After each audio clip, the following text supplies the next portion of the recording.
What's up everyone? I have a 5 hatching chick victory for today. I thought it would be a relatively easy one to get just because the hatching chick is such a good unit.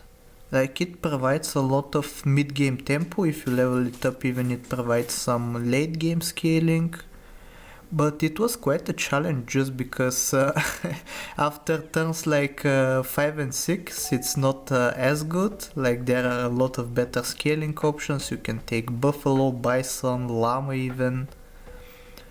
And yeah, just hatching chick gets outclassed very easily after turns 5 and 6. But I was very lucky to make something happen with this run, and you'll see what was the actual catalyst of me winning. But for now I'm leveling up into the first hatching chick of the run. I even find the spider, get hopeful and pillage just to find another one maybe, and I'm very lucky to indeed find one. And having 2 hatching chicks on turn 3 is incredible actually. I don't think I'm losing to anyone with this setup. Like, hatching chick I believe is by far the best level up option you can go for in the puppy pack. I forgot its name for a second. Like, even in custom packs it's pretty good. Like, I think maybe capybara is a better option if you're leveling up into tier 3 on turn 3 in custom packs. But like, hatching chick is very close to that.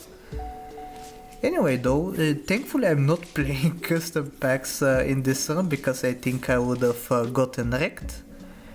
But yeah, with 2 hatching chicks, now my plan was to level the back hatching chick to level 2 so that it starts buffing the front one. So I'm getting some permanent buffs. Here I was hoping that the end buff wouldn't land on the swan. Thankfully it was a 66% chance that it didn't, and thankfully for me I wasn't that unlucky. I even found another hatching chick in the shop, which is very nice. I'm going to... Like, my idea was to level up the back hatching chick to level 2 on turn 7, hopefully level into a seal or some such so that I have some extra scaling. But what's going to happen is that I'm going to roll for a bit, find a lot of snails, but I don't think I'm going to lose. And I end up finding 2 swans, which is actually very good because now I can double level up on turn 7, hopefully get 2 chances at the seal. You know me, you know I love the seal, I use it for every run if I can squeeze it in. But what's going to happen here, you can see from the level ups. First level I'm going to get a microbe, which isn't that good, but I have a turtle so I could probably make it work. But for the second level up I get an eagle, pill it and get a T-Rex. How lucky is that? So now I have 2 hatching chicks being scaled for +2/+1 every turn, which is very good. A turtle about to be peeled onto the frontline hatching chick, giving it melon armor permanently, so it's going to be very strong. You can see even even having the turtle temporarily on the team is very nice because it overrides the weakness that I may potentially get during battle. But yeah, now I'm going to peel the turtle, get the frontline hatching chick some melon. I think I should reposition as well just to have the front hatching chick buffing unit for +4/+4 temporarily. I put the swan at the front. And this is basically the perfect setup. Even with the swan at level 3 means that I'm getting 3 extra gold that the T-Rex is going to spend at the end of the turn, so I'm getting the 10 gold that I usually would during a turn to play around with. So yeah, I'm just going to roll, hopefully find a lot of chocolates, level the T-Rex as soon as possible. For now I'm leveling up the hatching chick, I even find another one. And I think it actually may be wise for me to include the 4th hatching chick that I have frozen in the shop onto the team, just because it's going to get scaled up by the T-Rex. Like, it's going to be very helpful in the long term, even though I'm going to hate having to sell the swan for the extra 3 gold that it provides me, but the fact that I get a level 2 T-Rex so early is like the deciding factor for me. I decide to get rid of it, so I can now get +4/+2 to every unit for every turn. which very good. I don't think you need me to tell you that. But yeah, the build is basically set up at this point. Like, there's not much else that I can do. I can just give foods, hopefully level the T-Rex to level 3, and just click and turn and hope that I get matched up against decent opponents. I don't know if it's a misplay or not that I'm putting the T-Rex up at the front. I didn't want to miss out on any temporary buffs from the front hatching chick, but it's kind of janky having not your strongest unit at the front. It can maybe take care of a Scorpion or a Stake unit like it did during that round, but it's a double-edged sword, but I think it's fine for now for it to be at the front. You can see how quickly I'm scaling actually. Like the second in position hatching chick is a 36-26. But like, this is the main problem with T-Rex scaling, is that even if you have Melon, if you're facing a 50-50 unit and you don't have over 30 HP, it's going to be a big issue for you, just because the 50-50 unit can kill you through Melon, obviously.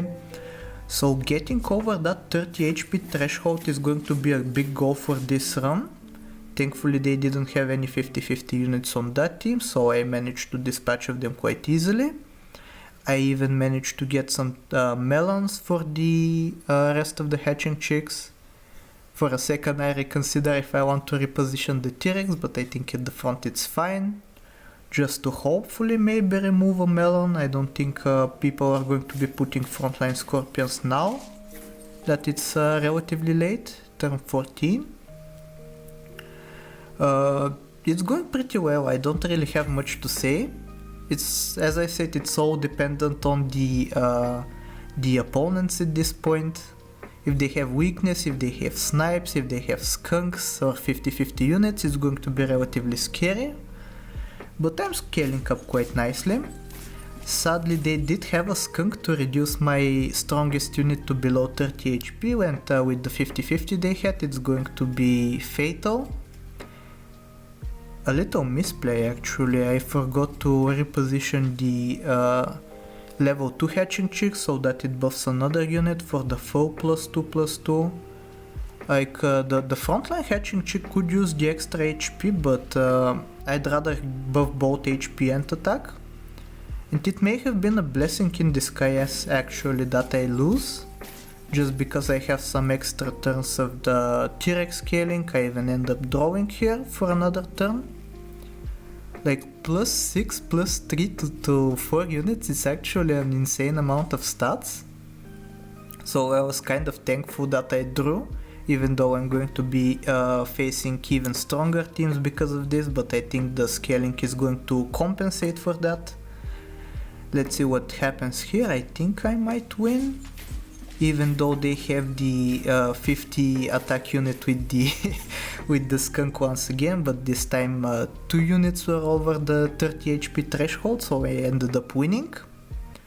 And I had frozen a stake here, but I don't think it's really necessary. It would be better for me to push more of the hatching chicks over 30 HP so that they survive against the 50-50.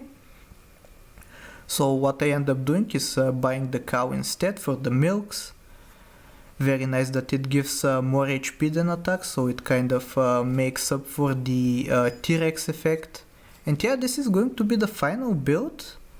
Every one of the hatching chicks is going to be over 30 HP during the final fight, which is very important. I think it played a crucial role.